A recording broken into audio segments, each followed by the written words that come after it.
দরবারে যান, কোনো আপত্তি নাই, কোনো আপত্তি নাই। বাংলাদেশে হক পীর আছে না নাই? নাম বলার দরকার নাই, কাউকে বলবো আর কাউকে বলবো না, এগুলো বলার দরকার নাই। হক কেনে পীর কোনটা, আল্লাহওয়ালা কোনটা, আপনারা নিজেরাই খুঁজে নেবেন। কথা কোন ঠিক না বেঠিক? যেই দরবারে নারী নাই, যেই দরবারের পীরের চেহারা দেখে বোঝা যায় নবীর সুন্নতি টুপি, নবীর সুন্নতি জুব্বা, কি সুন্দর চেহারা আছে না না, সেগুলো পীরের দরবারে চলে। গাঁজারু মাদারু দরবারে যাব না ইনশা। কথা কি বোঝা গেল বাজান?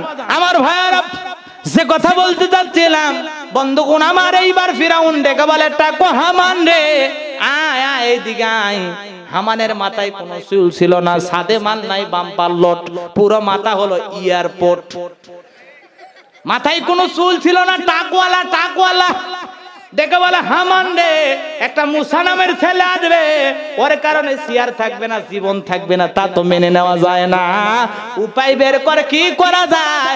হামান দেখে বলে, নেতা, মাইট ইজ রাইট, জোর যার মূল্যক তার। যেহেতু ক্ষমতা আমাদের হাতে, আমরা যা ইচ্ছা তাই করব।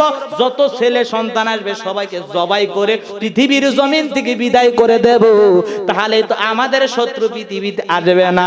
দুইজন মিলে ষড়যন্ত্র কইরা হাজার হাজার সন্তান হত্যা করা হলো বাজান। কেউ বলেছেন 40,000, কেউ বলেছেন 80,000।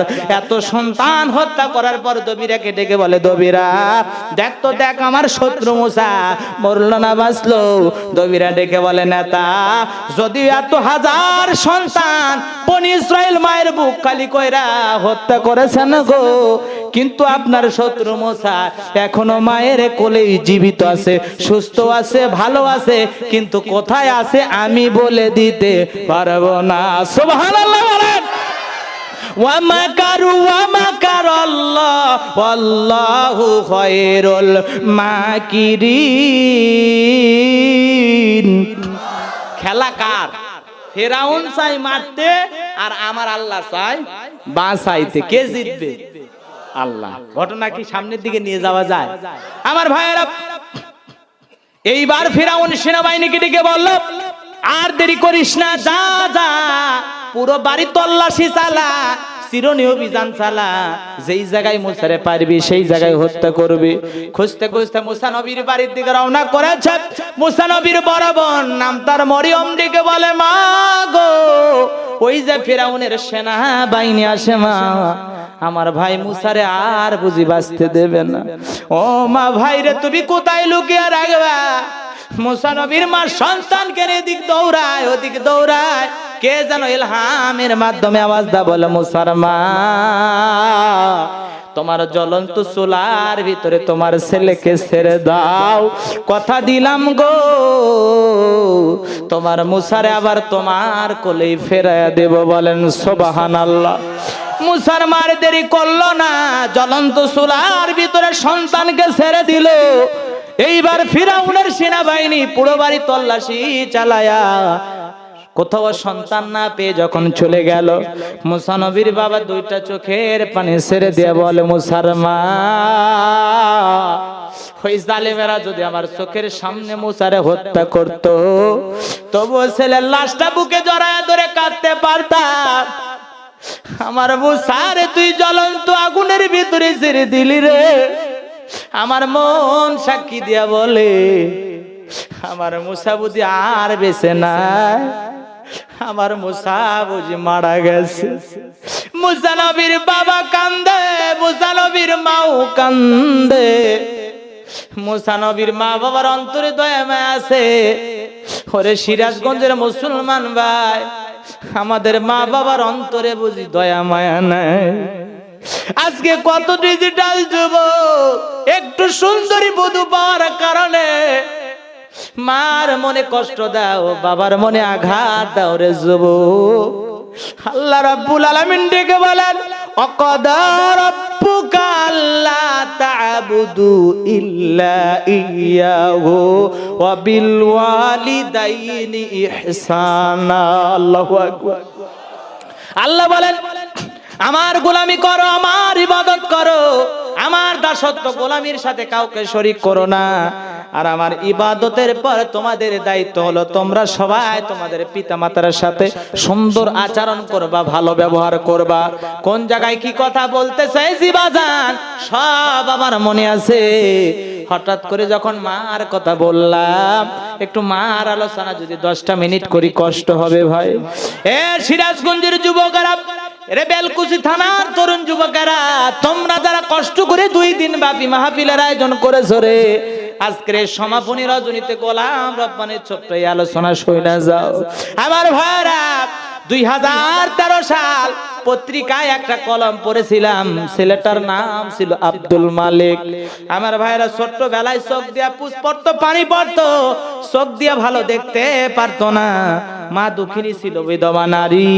ডাক্তারের কাছে নিয়ে গেল, ডাক্তার চোখটা পরীক্ষা করে বলে, আপা ছেলে রোগ যদি সারাইতে চান চোখটা অপারেশন করতে হবে, তাছাড়া বিকল্প কোনো রাস্তা খোলা নাই। কত টাকার কথা বললো, অত টাকার অঙ্কের কথা শুনে আমার মাথা গেল ঘুইরা। ও ডাক্তার ভাই, এত পরিমাণ টাকা পাবো কোথায়? ছেলের তো বাবা বেঁচে নাই। আবার ভাইরা, মা এইবার 2টা চোখের পানি ছেড়ে দিয়ে কাঁদে।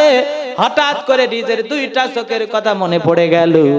ডাক্তারের কাছে যায়, বলে ডাক্তার ভাই সন্তান আমার এতিম, বাবা মারা গেছে, বড় হয়ে যদি ও চোখে না দেখতে পায় আমি মা বেঁচে থেকে কি লাভ? অতএব আমি আমার সন্তানের জন্য 2টা চোখ যদি দান করে দেই, বলেন তো আমার ছেলে চোখে দেখতে পাইবে কিনা? ডাক্তার ডেকে বলে, আপা এও সম্ভব। এই কথা যখন বলল, ছোট্টবেলায় মা তার সন্তানের জন্য 2টা চোখ দান করে দিল। আস্তে আস্তে ছেলেটা বড় হয়, লেখাপড়া শেখে। মা দুধের গিলাস নিয়ে ছেলের সামনে চলে গেছে। ছেলে এইবার ডেকে বলে, মা তুমি ঘন ঘন আমার সামনে আসবা না, তোমার চোখ দিয়া পুষ পরে পানি পরে মা, তোমার চোখের রোগটা আমার চোখে পার হতে পারে। কিন্তু দুঃখের মা সন্তানের সামনে আর কোনো কথা বললো না, বুকের ব্যথা বুকে চেপে রাখলো। এইবার ছেলে আস্তে আস্তে লেখাপড়া শিখে ঢাকায় চলে গেল চাকরির সন্ধানে। ঢাকায় গিয়ে চাকরিও পাইছে, সুন্দরী রমণী দেখে বিবাহ করেছে। কিন্তু গ্রামের বাড়িতে যা মা দক্ষিণে পড়ে আছে, একটা বার আর সেই মার খোঁজ খবর নিল না। মা এবার আস্তে আস্তে বার্ধক্যে উপনীত হয়ে গেল। জীবন দশার শেষ মুহূর্তে অসুস্থ অবস্থায় মার দিন চলতে লাগলো। মা চিন্তা করলো, আর মনে হয় বেশি দিন আমি বাঁচবো না।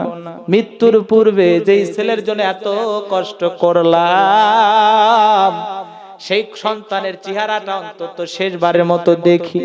এই কথা চিন্তা করে মা বন্ধু বান্ধবের কাছ থেকে ঠিকানা সংগ্রহ কইরা ঢাকা শহরে সন্তানের বাড়িতে চলে গেল। দারোয়ান যখন গেটটা খুলে দিয়েছে, মা দেখে আব্দুল মালিক সামনে দাঁড়িয়ে আছে। দেখার পর ছেলেকে মা দেখার পর, মাকে ছেলে দেখার পর কাছাকাছি যখন আসলো, আব্দুল মালিক ডেকে বলে, মা কেন তুমি এসেছো? এখান থেকে চলে যাও। মা 2টা চোখের পানি ছেড়ে দিয়ে বলে, আব্দুল মালিক কতদিন হয়ে গেল, কত বছর কেটে গেল বাবা, আমি দুঃখিনী মা তোর সোনা মুখটা দেখি নাই। ওরে কলিজার টুকরার সন্তান, আমি মা এসেছি তোর সোনা মুখটা দেখার জন্য। আমার ভাইয়েরা, এইবার আব্দুল মালিক কয়েকটা টাকা হাতে ধরিয়ে দিয়ে বলে, মা এখান থেকে তুমি চলে যাও, আমার স্ত্রী শাশুড়ি যদি আসে পরিচয় দিতে পারবো না। এমন তো অবস্থায় স্ত্রী হঠাৎ করে চলে এসেছে। জিজ্ঞাসা করে, প্রাণের স্বামী রে, বলতো এই মহিলাটাকে? সন্তান মা দক্ষিণীর পরিচয় গোপন করে বলে, এইটা আমার গ্রামের বাড়ির কাজের মহিলা। এই কথা যখন বলেছে, স্ত্রী যখন ওখান থেকে বিদায় এনে চলে গেল, মা দুঃখের 2টা চোখের পানি ছেড়ে দিয়ে বলে, আব্দুল মালিক কত রাত এমন কেটে গেছে বাবা, আমি দুঃখিনী মা সারা রাত জেগে জেগে তোরে পাহারা দিয়েছিলাম রে বাবা। একটু যদি জ্বর হয়েছে, আমি মা সারা রাত জেগে জেগে তোর কপালে পানি দিয়েছিলাম রে বাবা। তোর যদি রোগটা সারতে দেরি হইতো,